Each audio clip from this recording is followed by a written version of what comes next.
Saudara, berita utama terkait kebakaran di Mata Ileu Aceh Besar yang terjadi Sabtu lalu dan kebakaran berhasil dipadamkan 5 unit mobil pemadam kebakaran.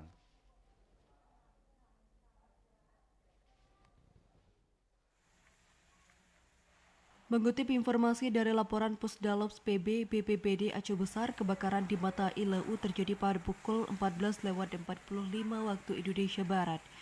Tidak ada korban jiwa dalam insiden ini. Ketika menerima informasi, petugas langsung bergerak ke lokasi kejadian untuk menangani kebakaran. Walaupun api sudah membesar dan menghabiskan seluruh bagian konstruksi permanen, namun petugas memulakan api agar tidak merambat ke bagian rumah lainnya. Penyebab kebakaran di Mata Ileu diduga karena korslet listrik. Dugaan ini berdasarkan informasi yang diterima dari Kepala Dusun Matai, Anwar. Dalam video yang dibagikan oleh karyawan TVRI Aceh, kebakaran di Matai mengeluarkan asap yang mengepul dari salah satu rumah warga.